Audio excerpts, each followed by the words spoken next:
ఆదిత్య హృదయము ఎంతో పవిత్రమైనది. ఆయురార్థము ఆరోగ్యము ఒసగి ఫలప్రదము చేయునది. ఆది కావ్యం రామాయణములో అంతర్భాగము ఆదిత్య హృదయం స్తోత్రము. అఖిల లోకాలకు హృదయం వంటివాడు ప్రత్యక్ష దైవము ఆదిత్యుడు.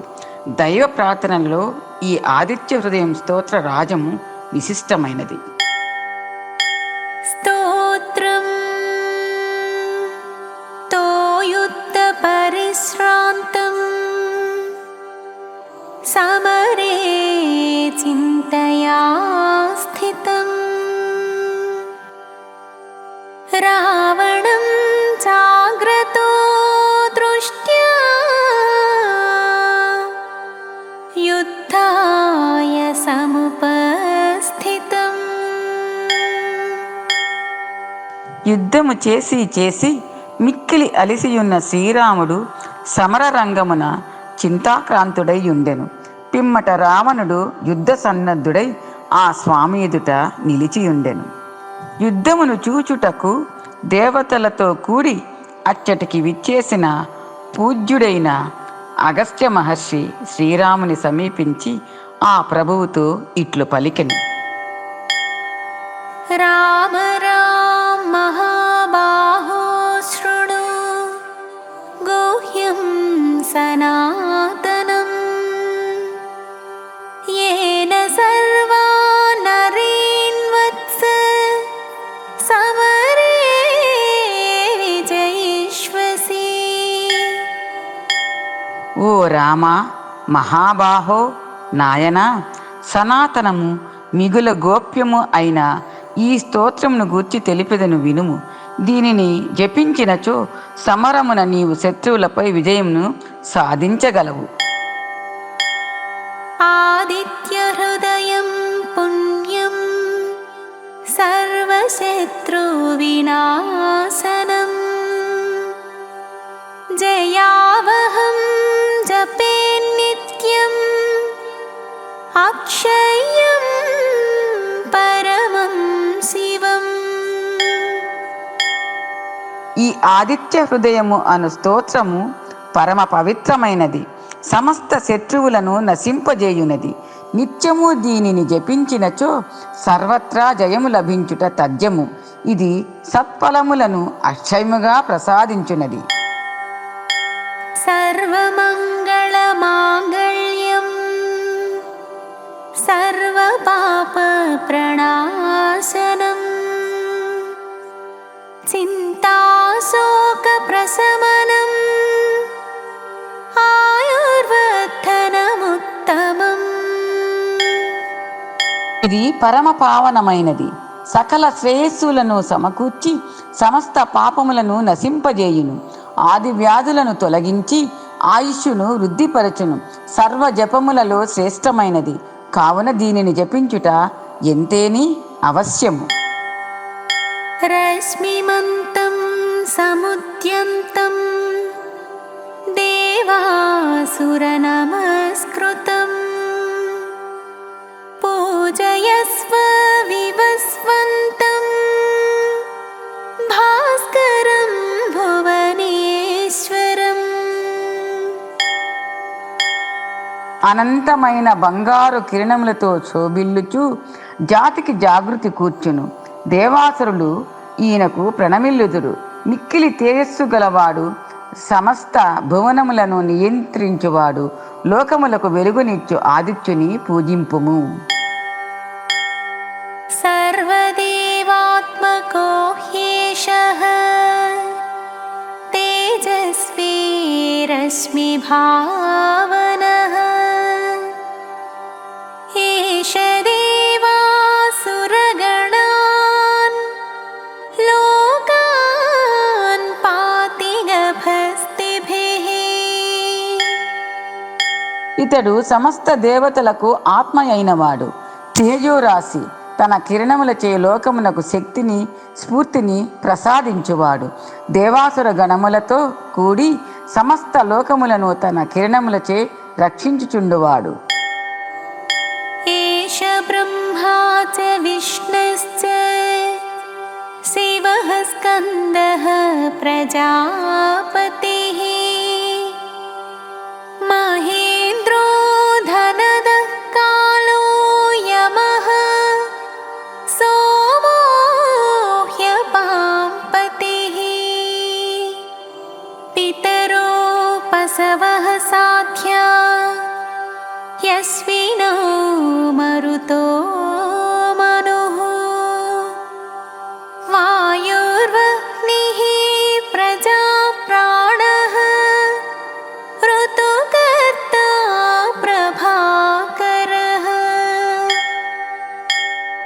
బ్రహ్మ, విష్ణువు, శివుడు, కుమారస్వామి, ప్రజాపతి, దేవేంద్రుడు, కుబేరుడు, కాలస్వరూపుడు, యముడు, చంద్రుడు, వరుణుడు మరియు పితృదేవతలు, వసువులు, సాధ్యులు, అశ్వినీ దేవతలు, మరుత్తులు, మనువు, వాయువు, అగ్ని, ప్రజలు మొదలగు వారి స్వరూపములు అన్నియూ ఇతనివే. షడ్ఋతువులకు కారకుడు ఈ ప్రభాకరుడే.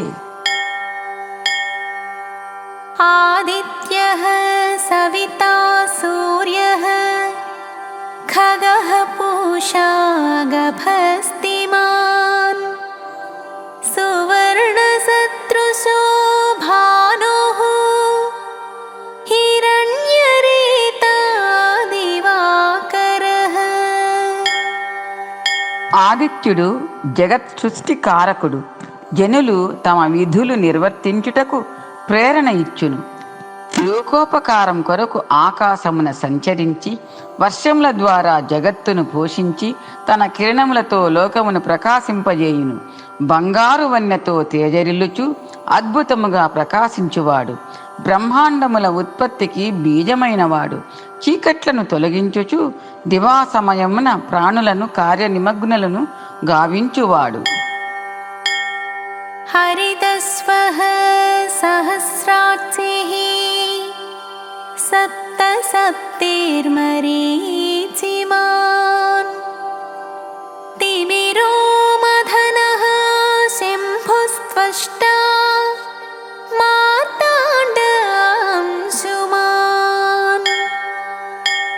శ్యామవర్ణము గల రథాస్వములు కలవాడు.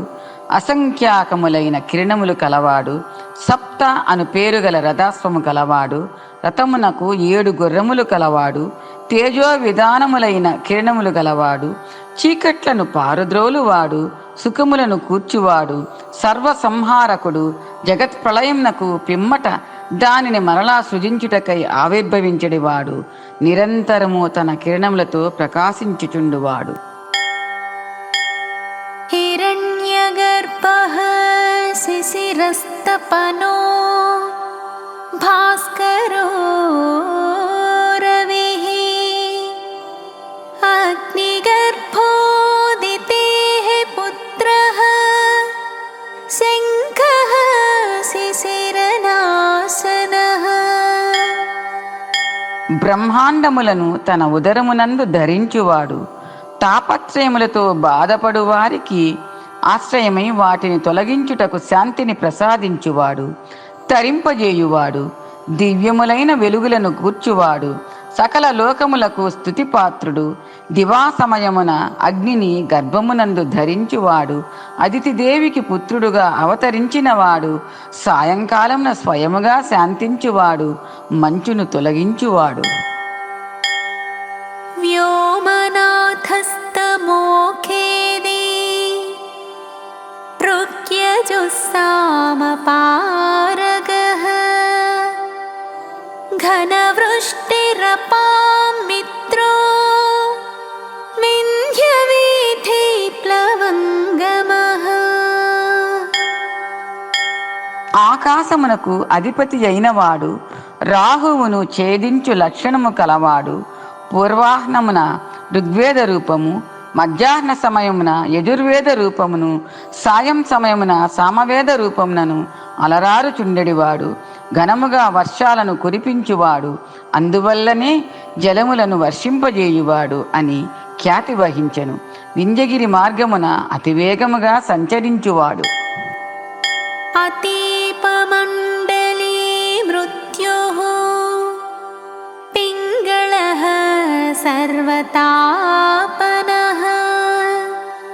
కవిర్విశ్వో మహాతేజాః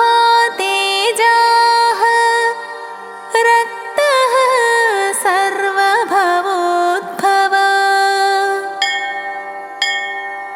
వేడిని కలిగి ఉండువాడు. వృత్తాకారమైన బింబము కలవాడు. విరోధులను రూపుమాపుతాడు. ప్రభాత సమయమున పింగళవర్ణము కలిగి ఉండువాడు. మధ్యాహ్న సమయమున సర్వ ప్రాణులను తపింపజేయుచుండువాడు. వ్యాకరణాది సమస్త శాస్త్రముల యందును పండితుడు, విశ్వమును నిర్వహించువాడు, గొప్ప తేజస్సు గలవాడు, సకల ప్రాణుల యందును అనురక్తి కలిగి ఉండువాడు, సమస్త ప్రాణుల ఉత్పత్తికి కారణమైనవాడు. నక్షత్రగ్రహతారాణమధిపో విశ్వభావనః తేజసామపి తేజస్వీ ద్వాదశాత్మన్నమోస్తుతే. నక్షత్రములకు, గ్రహములకు, తారలకును అధిపతి అయినవాడు, విశ్వస్థితికి హేతువు, అజ్ఞాది తేజస్సులకు మించిన తేజస్సు గలవాడు, 12 రూపములతో విలసిల్లువాడు, ఈ నామములతో ప్రసిద్ధికెక్కిన సూర్యభగవానుడా నీకు నమస్కారం. నమః పూర్వాయ గిరయే పశ్చిమాయాత్రయే నమః జ్యోతిర్గణానాం పతయే దినాధిపతయే నమః. స్వామి, నీవు పూర్వగిరియందును పశ్చిమగిరియందును విలసిల్లుచుండువాడవు. గ్రహములకు, నక్షత్రములకు, దివారాత్రములకు అధిపతివి. ఉపాసకులకు జయము అనుగ్రహించునట్టి ఓ సూర్యభగవానుడా నీకు నమస్కారం. జయాయ జయభద్రాయ హరియస్యాయ నమో నమః. నమో నమః సహస్రాంశో ఆదిత్యాయ నమో నమః. జయములను శుభములను చేకూర్చువాడవు. శ్యామవర్ణము గల రథాశ్వములు కలవాడవు. వేల కొలది కిరణములు కలవాడవు. అదితి పుత్రుడవైన ఓ సూర్యభగవానుడా నీకు నమస్కారం. నమ ఉగ్రాయ వీరాయ సారంగాయ నమో నమః. నమః పద్మప్రబోధాయ మార్తాండాయ నమో నమః. నిన్ను ఉపాసించని వారికి నీవు భయంకరుడవు. ప్రాణులకు శక్తిని ప్రసాదించువాడవు. శీఘ్రముగా ప్రయాణించువాడవు. పద్మములను వికసింపజేయువాడవు. జగత్ ప్రళయమునకు పిమ్మట మరలా సృజించుటకై ఆవిర్భవించునట్టి ఓ సూర్య భగవానుడా నీకు నమస్కారం. బ్రహ్మేశానాచ్యుతేశాయ సూర్యాయాదిత్యవర్చసే భాస్వతే సర్వభక్షాయ రౌద్రాయ వపుషే నమః. బ్రహ్మ, విష్ణు, మహేశ్వరులకు ప్రతీకవు. దివ్య తేజస్సంపన్నుడవు. కాంతికి నిధి అయిన వాడవు. ప్రళయకాలమున లయకారకుడవు. అందువలన రుద్రరూపుడవైన ఓ సూర్య భగవానుడా నీకు నమస్కారము. తమోజ్ఞాయ హిమజ్ఞాయ శత్రుజ్ఞాయామితాత్మనే కృతజ్ఞజ్ఞాయ దేవాయ జ్యోతిషాం పతయే నమః. తమస్సును రూపుమాపువాడవు. జడత్వమును శీతలత్వమును నశింపజేయువాడవు. నిన్ను ఆశ్రయించిన వారి శత్రువులను సంహరించువాడవు. పరమాత్మ స్వరూపుడవు. కృతజ్ఞులను నశింపజేయుచు దివ్య తేజస్సు విరజిమ్మచు సమస్త జ్యోతులకు అధిపతి అయిన నీకు నమస్కారం. తప్తాచామేకరాభాయ వహ్నయే విశ్వకర్మణే సమస్తమోభినిజ్ఞాయ రవయే లోకసాక్షిణే. బంగారము వంటి వన్నె కలవాడవు. ఆహుతులను గ్రహించువాడవు. సర్వ జగత్కర్తవు. తమస్సులను పారద్రోలు వాడవు. ప్రకాశ స్వరూపుడవు. జగత్తున జరిగడి సర్వజనుల కర్మలకు సాక్షి అయిన వాడవు కనుక ఓ భాస్కరుడా నీకు నమస్కారం. నాశయత్యేష వైభూతం తథైవ సృజతి ప్రభుః పాయత్యేష తపత్యేష వర్షత్యేష గభస్తిభిః. రఘునందన, ఈ ప్రభువే సమస్త ప్రాణులను లయమునొచ్చును, పిదప సృష్టించి పాలించుచుండును. ఇతడు తన కిరణముల చేత జగత్తు తపింపజేయును, వర్షములను ప్రసాదించుచుండును. ఏష సుప్తేషు జాగర్తి భూతేషు పరినిష్ఠితః ఏష ఏవాగ్నిహోత్రం చ ఫలం చైవాగ్నిహోత్రిణాం. ఇతడు సకల ప్రాణులలో అంతర్యామిగా నుండును, వారు నిద్రించుచున్నను తాను మేల్కొనియే యుండును. హవిస్సు యొక్క స్వరూపము ఇతడే, తత్ఫల స్వరూపము ఇతడే. వేదాశ్చక్రతవశ్చైవ క్రతూనాం ఫలమేవ చ యాని కృత్యాని లోకేషు సర్వ ఏష రవిః ప్రభుః. ఇతడు వేదవేద్యుడు, యజ్ఞఫల స్వరూపుడు. లోకములో జరిగడి సమస్త కార్యములకు ఈ సూర్యభగవానుడే ప్రభువు. ఏనమాపత్సు కృత్యేషు కాంతారేషు భయేషు చ కీర్తియన్ పురుషః కశ్చిన్ నావసీదతి రాఘవః. రఘురామ, ఆపదల యందును కష్టముల యందును దుర్గమ మార్గముల యందును భయస్థితుల యందును ఈ స్వామిని కీర్తించిన వారికి నాశనము ఉండదు. పూజాయస్త్వైనమేకాగ్రో దేవదేవం జగత్పతం ఏతత్త్రిగుణితం జప్త్వా యుద్ధేషు విజయిష్యసి. దేవదేవుడు జగత్పతి అయిన ఈ సూర్యభగవానుని ఏకాగ్రతతో పూజింపుము. ఈ ఆదిత్య హృదయమును ముమ్మారు జపించినచో నీవు ఈ మహాసంగ్రామమునందు విజయమును పొందగలవు. అస్మిన్ క్షణే మహాబాహో రావణం త్వం వధిష్యసి. ఏవముక్త్వా తదాగస్త్యో జగామ చ యథాగతం. మహాబాహో రామ, ఈ క్షణముననే నీవు రావణుని వధింపగలవు అని పలికి అగస్త్య మహర్షి తన స్థానమునకు చేరెను. ఏవచ్చుత్వా మహాతేజ నష్టశోకో భవత్తదా ధారయామాస సుప్రీతో రాఘవ ప్రయతాత్మవాన్. మహా తేజస్వి అయిన శ్రీరాముడు అగస్త్య మహాముని ద్వారా ఈ ఆదిత్య హృదయ మహిమను గ్రహించి చింతారహితుడయ్యెను. అతడు మిక్కిలి సంతృప్తి పొంది ఏకాగ్రతతో ఈ ఆదిత్య హృదయ మంత్రమును మనస్సునందు నిలుపుకొనెను.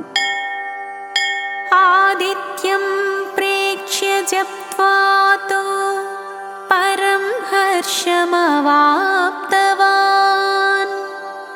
త్రిరాజమ్య శుచేర్భూత్వా ధనురాదాయ వీర్యవాన్. పిదప ముమ్మారు ఆచమించి శుచియై సూర్య భగవానుని చూచుచూ ఈ మంత్రమును జపించి పరమ సంతుష్టుడాయను. పిమ్మట ఆ రఘువీరుడు తన ధనువును చేబూనెను. రావణం प्रत्यक्ष्य हृष्टात्मा युद्धाय समुपागतम् सर्वयत्नेन महता वधेतस्य धृतोऽभवत्। మిగుల సంతుష్టుడయ్యున్న ఆ రాముడు రావణుని చూచి యుద్ధమునకై పురోగమించెను. అన్ని విధములుగా గట్టి పూనికతో ఆ నిశాచరుని వధించుటకు కృత నిశ్చయుడయ్యను. అథర్వవిరవదన్నిరీక్ష్య ముదితమనః పరమం ప్రహ్యష్యమాణః నిశిచరపతి సంశయం విదిత్వా సురగణమధ్యగతో వచస్త్వరేతి. పిమ్మట దేవతల మధ్యనున్న సూర్య భగవానుడు రావణుడు నశించుట తథ్యము అని ఎరింగి మానసోల్లాసమున పొందినవాడై పరమ సంతోషముతో శ్రీరాముని చూచి రామా త్వరపడుము అని పలికెను. ఫలశ్రుతి: ప్రతిరోజు బ్రాహ్మీ ముహూర్తంలో ఆదిత్య హృదయం పారాయణం చేయాలి. ప్రతిరోజు ఆదిత్య హృదయం పారాయణం చేయడం ద్వారా పాపాల నుంచి శాపాల నుంచి విముక్తి లభిస్తుంది. కష్టాలు కడదేరుతాయి. ఎంతటి అనారోగ్య సమస్యలైనా ఆ సూర్య భగవానుడి ఆశీస్సులతో మటుమాయమవుతాయి. నిరుద్యోగంతో బాధపడుతున్న వారికి ఉద్యోగ ప్రాప్తి లభిస్తుంది. ఆదిత్య హృదయం పఠించినంతనే సకల సంపదలు కలుగుతాయి. ఆదిత్య హృదయము శత్రువులను ఓడించడానికి సహాయం చేస్తుంది. ఈ స్తోత్రము దృఢమైన మనస్సును కలిగిస్తుంది. ఆదిత్య హృదయం స్తోత్రాన్ని పఠించడం వలన మానసిక మరియు భావోద్వేగ శ్రేయస్సు, మెరుగైన ఆధ్యాత్మిక అనుసంధానము, పెరిగిన అంతర్గత బలము, ఒత్తిడి తగ్గింపు మరియు మెరుగైన శారీరక ఆరోగ్యం వంటి వివిధ ప్రయోజనాలను తెస్తుంది. ఈ స్తోత్రము మనస్సును ప్రశాంతపరుస్తుంది, ఆందోళనను తగ్గిస్తుంది మరియు సానుకూల మనస్తత్వాన్ని కలిగిస్తుంది. భావోద్వేగ స్వస్థతలో సహాయపడుతుంది. కృతజ్ఞతాభావాన్ని కలిగి ఉంటుంది. ఆత్మవిశ్వాసం పెంచి శక్తివంతం చేస్తుంది. వ్యక్తులు తమ ఆధ్యాత్మిక ప్రయాణాన్ని, భగవానుడితో ఆధ్యాత్మిక సంబంధాన్ని మెరుగుపరుచుకోవచ్చు. ఆదిత్య హృదయం స్తోత్రం పారాయణం వలన రోగ నిరోధక వ్యవస్థ బలపడుతుంది. నిద్ర నాణ్యతను మెరుగుపరుస్తుంది. ఆదివారాలు, పండుగ దినములు ప్రత్యేకము. ఈ స్తోత్రాన్ని పఠించడం వల్ల సూర్యదేవుడు, శ్రీరాముడు మరియు అగస్త్య మహర్షి అనుగ్రహం లభిస్తుంది. జై శ్రీ సూర్యనారాయణ.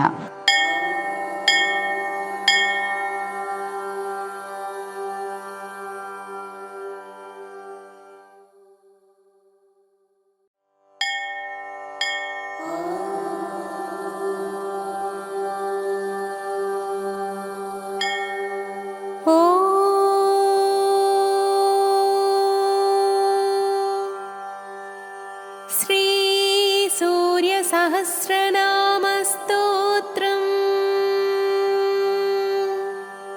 ఓం విశ్వవిద్ విశ్వజిత్కర్తా విశ్వాత్మా విశ్వతోముఖః విశ్వేశ్వరో విశ్వయోనిర్నియతాత్మా జితేంద్రియః కాలాశ్రయః కాలకర్తా కాలః కాలనాశనః మహాయోగి మహాసిద్ధిర్మహాత్మాసు మహాబలః प्रभुर्विभुर्भूतनाथो भूतात्मा भुवनेश्वरः भूतभव्यो भावितात्मा भूतान्तःकरणः शिवः शरण्यः कमलानन्दो नन्दनो नन्दवर्धनः वरेण्यो वरदो योगी सुसंयुक्तः प्रकाशकः प्राप्तयानः परप्राणः भूतात्मा प्रयतप्रियः नयः सहस्रपात्साधु दिव्यकुण्डलमण्डितः अव्यङ्गधारी धीरात्मा सविता वायुवाहनः समाहितमतिदाता विधाता कृतमङ्गलः कपर्ती कल्पपात्रुद्रः सुमना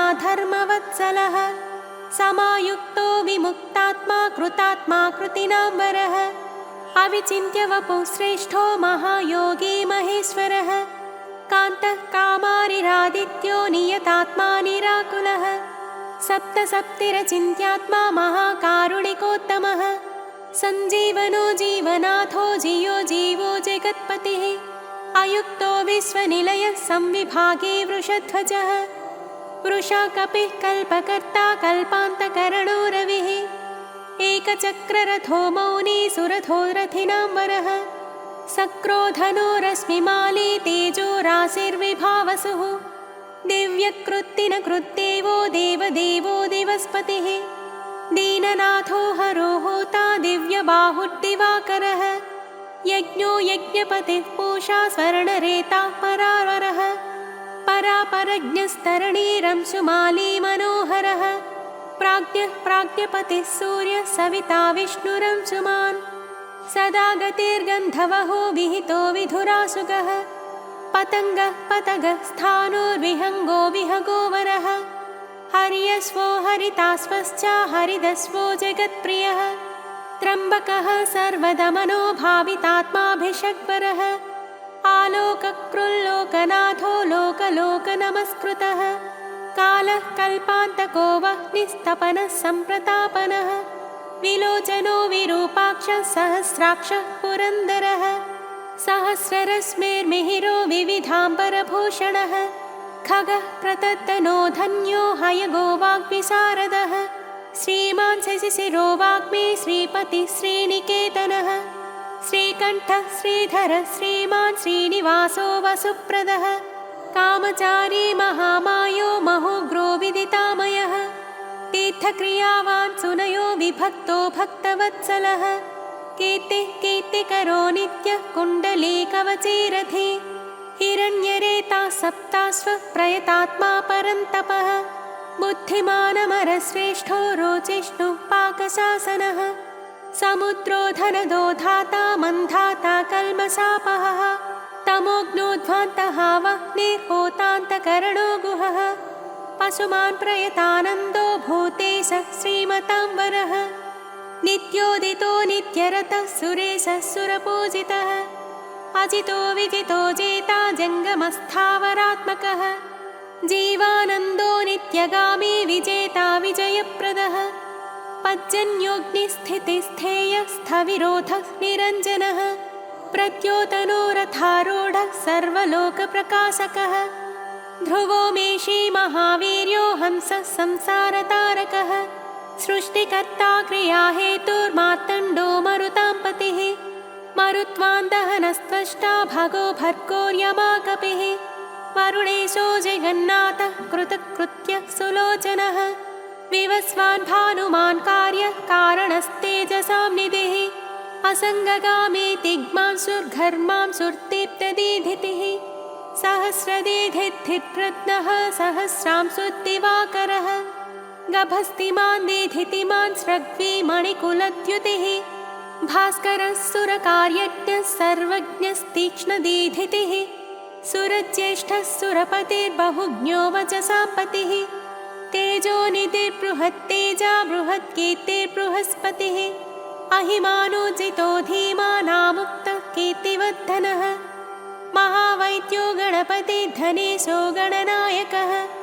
तीव्रः प्रतापनस्तापी तापनो विश्वतापनः कार्तस्वरो हृषीकेशः पद्मानन्दोऽतिनन्दितः पद्मनाभो मृताहारस्थितिमान् केतुमान्नभः अनाद्यं तोच्युतो विश्वो विश्वामित्रो घृणिर्विराट् आमुक्तकवचो वाग्मी कञ्चुकी विश्वभावनः अनिमित्तगतिः श्रेष्ठः शरण्यः सर्वतोमुखः विगाही वेणुरसः समायुक्तः समाक्रतुः धर्मकेतुर्धर्मरतिः संहत्ता संयमो यमः प्रणतातिहरो वायुसिद्धकार्यो जनेश्वरः नभो विगाहनः सत्यः सवितात्मा मनोहरः हारी हरिषहो वायुर्ऋतुः कालानलद्युतिः सुखसेव्यो महातेजा जगतामेककारणम् महेन्द्रो विष्णुतः स्तोत्रं स्तुतिहेतुः प्रभाकरः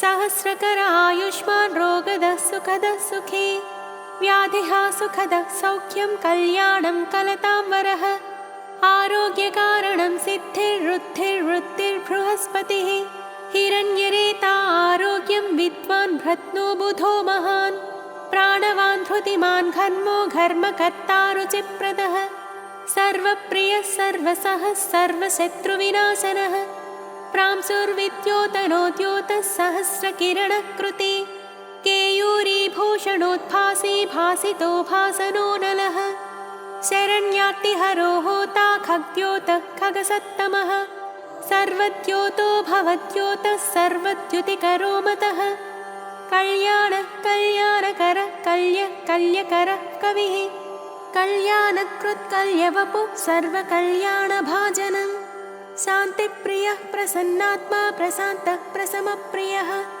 उदारकर्मा सुनयः सुवच्चावच्चसोज्ज्वलः वच्चस्वी वच्चसामेशस्त्रैलोक्येशो वसानुगः तेजस्वी सुयशावर्ष्मी वर्णाध्यक्षो बलिप्रियः यशस्वी तेजो निलयस्तेजस्वी प्रकृतिस्थितः आकाशगः शीघ्रगतिराशुगो गतिमान् खगः गोपतिग्रहदेवेशो गोमानेकः प्रभञ्जनः जनिता प्रजनो जीवो दीपः सर्वप्रकाशकः सर्वसाक्षी योगनित्यो नभस्वानसुरान्तकः रक्षोज्ञो विघ्नशमनः किरीटी सुमनः प्रियः मरीचिमाली सुमतिः कृताभिज्ञविशेषकः शिष्टाचारः शुभाचारः स्वचाराचारतत्परः मन्दारो माठरो वेणुक्षुधापक्ष्मापतिर्गुरुः सुविशिष्टो विशिष्टात्मा विधेयो ज्ञानशोभनः महाश्वेतः प्रियो ज्ञेयः सामगो मोक्षदायकः सर्ववेदप्रगीतात्मा सर्ववेदलयो महान् वेदमूर्तिश्चतुर्वेदो वेदभृद्वेदपारगः क्रियावानसितो जिष्णुर्वरीयां सुरवरप्रदः व्रतचारी व्रतधरो लोकबन्धुरलङ्कृतः अलङ्कारोऽक्षरो वेद्यो विद्यावान् विदिताशयः आकारो भूषणो भूष्यो भूष्णुर्भुवनपूजितः चक्रपाणिध्वजधरः सुरेशो लोकवत्सलः वाग्मिपतिर्महाबाहुः प्रकृतिर्विकृतिर्गुणः अन्धकारापः श्रेष्ठो युगावत्तो युगाधिकृत् अप्रमेयः सदा योगी निरहङ्कार ईश्वरः शुभप्रदः शुभशास्ता शुभकर्मा शुभप्रदः सत्यवान् श्रुतिमानुच्चैर्नकारो वृद्धितो नलः बलभृत्बलदो बन्धुर्मतिमान् बलिनामरः अनङ्गो नागराजेन्द्रः पद्मयोनिर्गणेश्वरः संवत्सर ऋतुर्नेता कालचक्रप्रवर्तकः पद्मेक्षणः पद्मयोनिः प्रभावानमरः प्रभुः सुमूर्तिः सुमतिः सोमो गोविन्दो जगदादिजः पीतवासः कृष्णवासः दिग्वासास्त्विन्द्रियादिगः अतीन्द्रियोऽनेकरूपः स्कन्दः परपुरञ्जयः शक्तिमान् जलधृक्भास्वान् मोक्षहेतुरयोनिजः सर्वदर्शी जितादर्शो दुःस्वप्नाशुभनाशनः मङ्गल्यकर्ता तरणिर्वेगवान् कस्मलापः स्पष्टाक्षरो महामन्त्रो विशाखो यजनप्रियः विश्वकर्मा महाशक्तिर्द्युतिरेशो विहङ्गमः विचक्षणो दक्ष इन्द्रः प्रत्यूषः प्रियदर्शनः अखिन्नो वेदनिलयो वेदविद्विदिताशयः प्रभाकरो जितरिपुः सुजनो ऋणसारथिः कुनासी सुरतस्कन्दो महितोऽभिमतो गुरुः ग्रहराजो ग्रहपति ग्रहनक्षत्रमण्डलः भास्करः सततानन्दो नन्दनो नरवाहनः मङ्गल्यचारुचरितः शीर्णः सर्वव्रतो व्रती चतुर्मुखः पद्ममाली पूतात्मा प्रणतातिः अकिञ्चनः सतामीशो निर्गुणो गुणवान् शुचिः सम्पूर्णः पुण्डरीकाक्षो विधेयो योगतत्परः सहस्रांशु क्रतुमतिः सर्वज्ञः सुमतिः सुवाक् सुवाहनो माल्यदामा कृताहारो हरिप्रियः ब्रह्मा प्रचेता प्रतितः प्रयत्नात्मा स्थिरात्मकः शतविन्दुः शतमुखो गरीयाननलप्रभः धीरो महत्तरो विप्रः पुराणपुरुषोत्तमः विद्याराजाधिराजो हि विद्यावान् भूतिदः स्थितः अनिर्देश्य वपुः श्रीमान् विपाप्मा बहुमङ्गलः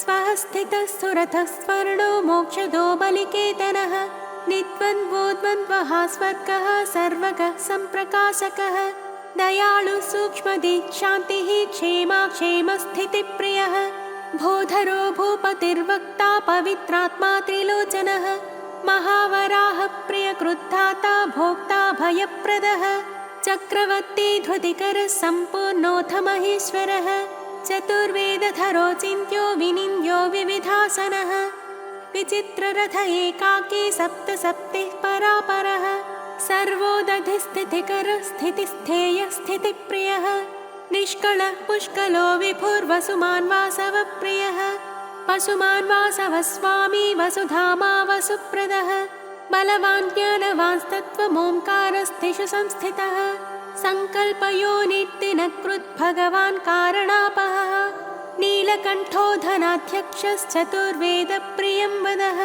वषट्कारोद्गाता होता स्वाहाकारो हुताहुतिः जनार्दनो जनानन्दो नरो नारायणो बुधः सन्देहनाशनो वायुद्धन्वी सुरनमस्कृतः विग्रही विमलो बिन्दुर्विशोको विमलद्युतिः द्युतिमान् द्योतनो विद्युद्विद्यावान् विदितो बली घर्मदो हिमदो हासः कृष्णवत्मासुताजितः सावित्री भावितो राजा विश्वामित्रो घृणिर्विराट् सप्ताचिः सप्ततुरगः सप्तलोकनमस्कृतः सम्पूर्णोऽथ जगन्नाथः सुमना शोभनप्रियः सर्वात्मा सर्वकृत्सृष्टिः सप्तिमान् सप्तमी प्रियः सुमेधा मेधिको मेध्यो मेधावी मधुसूदनः अङ्गिरः पतिः कालज्ञो धूमकेतुः सुकेतनः सुखे सुखप्रदः सौख्यः कान्तिः कान्तिप्रियो मुनिः सन्तापनः सन्तपनः आतपस्तपसाम्पतिः उमापतिः सहस्रांशुः प्रियकारी प्रियङ्करः प्रीतिर्विमन्युरम्भोत्तः खञ्जनो जगतां पतिः जगत्पिता प्रीतमनः सर्वखर्वो गुहोचलः सर्वगो जगदानन्दो जगन्नेता सुरारिः श्रेयस्करो ज्यायान् महानुत्तम उद्भवः उत्तमो मेरुमेयोऽथ धरणो धरणीधरः धराध्यक्षो धर्मराजो धर्माधर्मप्रवर्तकः रथाध्यक्षो रथगतिस्तरुणस्तनितो नरः उत्तरोनुत्तरस्तापि अवाक्पतिरपाम्पतिः पुण्यसङ्कीर्तनः पुण्यो हेतुर्लोकत्रयाश्रयः स्वर्भानुर्विगतानन्दो विशिष्टोत्कृष्टकर्मकृत् व्याधिप्रणाशनः क्षेमः शूरः सर्वजिताम्बरः एकरथो रथाधीशः पिता शनैश्चरस्य हि वैवस्वतो गुरुर्मृत्युद्धर्मनित्यो महाव्रतः प्रलम्बहारसंचारी प्रद्योतो द्योतितानलः सन्तापहृत्परो मन्त्रो मन्त्रमूर्तिर्महाबलः श्रेष्ठात्मा सुप्रियः शम्भुर्मरुतामीश्वरेश्वरः संसारगतिविच्छेता संसारार्णवतारकः सप्तजिह्वः सहस्राक्षी रत्नगर्भोपराजितः धर्मकेतुरमेयात्मा धर्माधर्मवरप्रदः लोकसाक्षी लोकगुरुर्लोकेशश्चण्डवाहनः धर्मयोपोयोपवृक्षो धनुष्पाणिर्धनुर्धरः पिनाकदृक्महोत्साहो महामायो महाशनः वीरः शक्तिमतां श्रेष्ठः सर्वशस्त्रभृताम्बरः ज्ञानगम्यो दुराराध्यो लोहिताङ्गो विवर्धनः खगोन्धो धर्मदो नित्यो धर्मकृच्चित्रविक्रमः भगवानात्मवान् मन्त्रस्त्रक्षरो नीललोहितः एकोनेकस्त्रयी कालः सविता समितिञ्जयः साङ्गधन्वानलो भीमः सर्वप्रहरणायुधः सुकर्मा परमेष्ठे च नाकपाले दिवि स्थितः वदान्यो वासुकिर्वैद्या आत्रेयोऽथ पराक्रमः द्वापरः परमोदारः परमो ब्रह्मचर्यवान् उदीच्य वेशो मुकुटी पद्महस्तो हिमांशुभृत् सितः प्रसन्नवदनः पद्मोदरणिभाननः सायं दिवा दिव्यवपुरनित्येशो महालयः महारथो महानेशेषः सत्वरजस्तमः धृतातपत्रप्रतिमो विमर्शे निर्णयस्थितः अहिंसकः शुद्धमतिरद्वितीयो विवर्धनः सर्वदो धनदो मोक्षो विहारी बहुदायकः चारुरात्रिहरो नाथो भगवान् सर्वगोव्ययः मनोहरवपुः शुभ्रः शोभनः सुप्रभावनः सुप्रभावः सुप्रतापः सुनेत्रो दिग्विदिक्पतिः राज्ञी प्रियः शब्दकरो ग्रहे शस्तिमिरापहः सैंहिकेयरिपुर्देवो वरदो वरनायकः चतुर्भुजो महायोगी योगीश्वरपतिस्तथा अनादिरूपोदितिजो रत्नकान्तिः प्रभामयः जगत्प्रदीपो विस्तीर्णो महाविस्तीर्णमण्डलः एकचक्ररथः स्वर्णशरीरधृक् निरालम्बो गगनगो धर्मकर्मप्रभावकृत् धर्मात्मा कर्मणां साक्षी प्रत्यक्षः परमेश्वरः मेरुसेवी सुमेधावी मेरुरक्षाकरो महान् आधारभूतो रतिमांस्तथा च धनधान्यकृत् पापसन्तापहर्ता च मनोवाञ्छितदायकः रोगहर्ता राजदायी रमणीयगुणो नृणी कालत्रयानन्तरूपो मुनिवृन्दनमस्कृतः सन्ध्यारागकरः सिद्धः सन्ध्यावन्दनवन्दितः साम्राज्यदाननिरतः समाराधनतोषवान् भक्तदुःखक्षयकरो भवसागरतारकः भयापहत्ता भगवानप्रमेयपराक्रमः मनुस्वामी मनुपतिर्मान्यो मन्वन्तराधिपः इति श्रीभविष्यपुराणे सप्तमकल्पे श्रीभगवत्सूर्यस्य सहस्रनामस्तोत्रम्।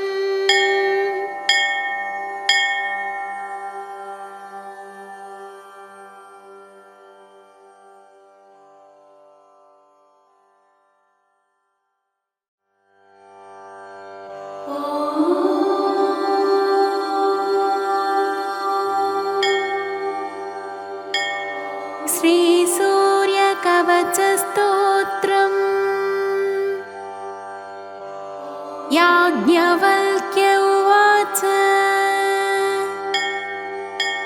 शृणुष्व मुनिसाधोलसूर्यस्य कवचं शुभम्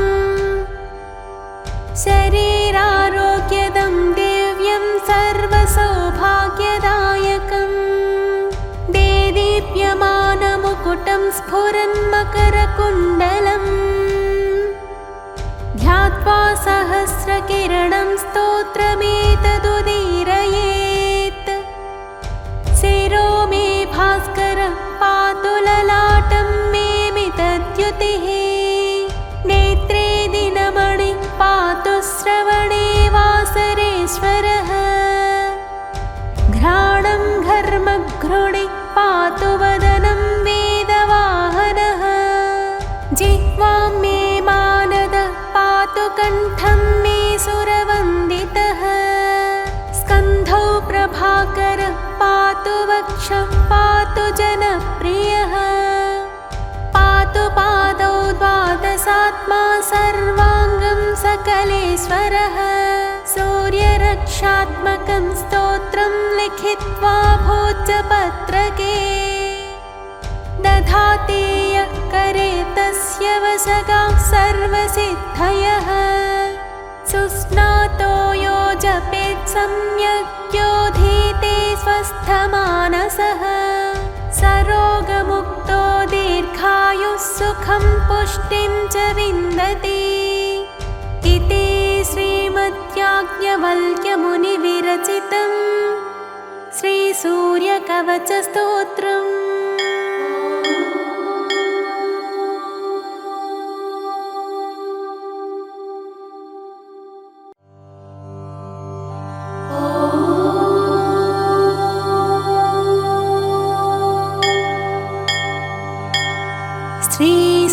श्रीसूर्यकवचम् त्रैलोक्यमङ्गलम्। श्रीसूर्य उवाच साम्ब साम्ब महाबाहो शृणु मे कवचं शुभम् त्रैलोक्यमङ्गलं नाम कवचं परमाद्भुतम् यज्ञात्वा मन्त्रवित् सम्यक् फलं प्राप्नोति निश्चितम् यद्धृत्वा च महादेवो गणानामधिपो भवत् पठनात् धारणात् विष्णुः सर्वेषां पालकः सदा एवमिन्द्रादयः सर्वे पदमाप्नुयुः कवचस्य ऋषिर्ब्रह्मा छन्दोनुष्टुबुधाहृतः श्रीसूर्यो देवता चात्र सर्वदेव नमस्कृतः यशारोग्यमोक्षेषु विनियोगः प्रकीर्तितः प्रणवो मे शिरः पातु घृणिर्मे पातु भालकम् सूर्यो व्यान्नयनद्वन्द्वमादित्यः कर्णयुग्मकम् अष्टाक्षरो महामन्त्रः सर्वाभीष्टफलप्रदः ह्रीं बीजं मे मुखं पातु हृदयं भुवनेश्वरी चन्द्रबिम्बं विंशदात्यं पातु मे गुह्यदेशकम् अक्षरोऽसौ महामन्त्रः सर्वतन्त्रेषु गोपितः शिवो वह्निसमायुक्तो वामाक्षी बिन्दुभूषितः एकाक्षरो महामन्त्रः श्रीसूर्यस्य प्रकीर्तितः गुह्यात् गुह्यतरो मन्त्रो वाञ्छाचिन्तामणिस्मृतः शीर्षादिपादपर्यन्तं सदा पातु मनोत्तमः इति ते कथितं दिव्यं त्रिषु लोकेषु दुर्लभम् श्रीप्रदं कान्तिदं नित्यं धनारोग्यविवर्धनम् कुष्ठादिरोगशमनं महाव्याधिविनाशनम् त्रिसन्ध्यं यः पठेन्नित्यमरोगी बलवान् भवेत् बहुना किमिहोक्तेन यद्यन्मनसि वर्तते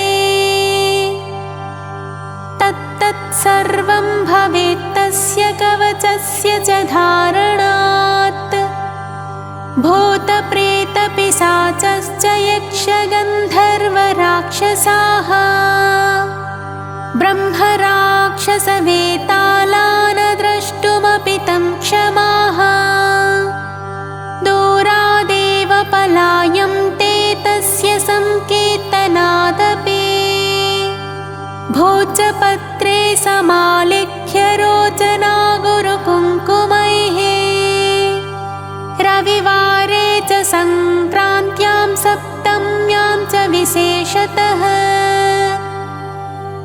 धारयेत् साधकश्रेष्ठः सपरो मे प्रियो भवेत् त्रिलोहमध्यगं कृत्वा धारयेत् दक्षिणे करे शिखायामथवा कण्ठे सोऽपि सूर्यो न संशयः इति ते कथितं साम्बत्रैलोक्यमङ्गलाभिधम् कवचं दुर्लभं लोके तव स्नेहात् प्रकाशितम् अज्ञात्वा कवचं दिव्यं यो जपेत् सूर्यमुत्तमम् सिद्धिर्न जायते तस्य कल्पकोटिशतैरपि इति श्रीब्रह्मयामले त्रैलोक्यमङ्गलं नाम श्रीसूर्यकवचम्।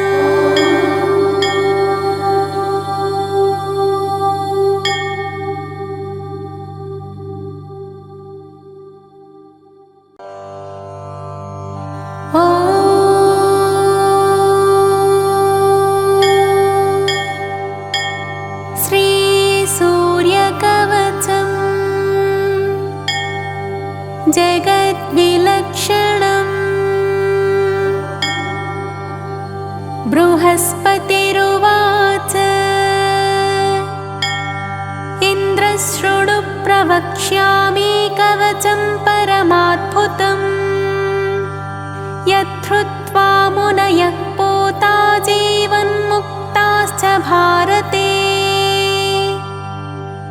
कवचं बिभ्रतो व्याधिर्नभियायाति सन्निधिम् यथा दृष्ट्वा वैनतेयं पलायन्ते भुजङ्गमाः शुद्धाय गुरुभक्ताय स्वशिष्याय प्रकाशयेत् खलाय परशिष्याय दत्त्वा मृत्युमवाप्नुयात् जगद्विलक्षणस्यास्य कवचस्य प्रजापतिः ऋषिश्छन्दश्च गायत्री देवो दिनकरस्वयं व्याधिप्रणाशे सौन्दर्ये विनियोगप्रकीर्तितः सत्यो रोगहरं सारं सर्वपापप्रणाशनम् ॐ क्लीं ह्रीं श्रीं श्रीसूर्याय स्वाहा मे पातु मस्तकम्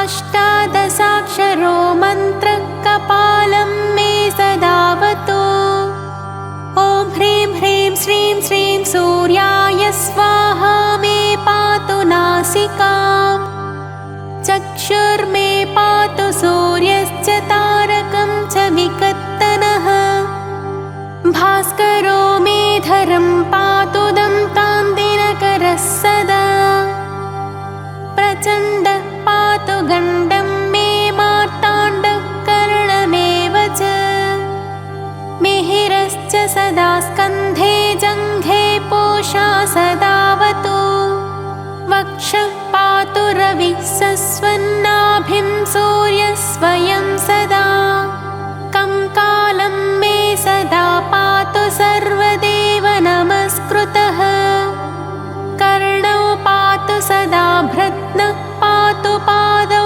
प्रभाकरः विभाकरो मे सर्वाङ्गं पातु सन्ततमीश्वरः इति ते कथितं वत्स कवचं सुमनोहरम् जगद्विलक्षणं नाम त्रिजगत्सु सुदुर्लभम् पुरा दत्तं च मनवे पुलस्त्येन तु पुष्करे मया दत्तं च तुभ्यं तद्यस्मै कस्मै न देहि भोः व्याधितो मुच्यसे त्वं च कवचस्य प्रसादतः भवानरोगी श्रीमाश्च भविष्यति न संशयः लक्षवर्षः हविष्येण यत्फलं लभते नरः तत्फलं लभते नूनं कवचस्यास्य धारणात् इदं कवचमुज्ञात्वा यो मूढो भास्करं यजेत् दशलक्षप्रजप्तोऽपि मन्त्रसिद्धिर्न जायते इति श्रीब्रह्मवैवर्ते महापुराणे गणपतिखण्डे एकोनविंशोऽध्याये बृहस्पतिकृत श्रीसूर्यकवचम्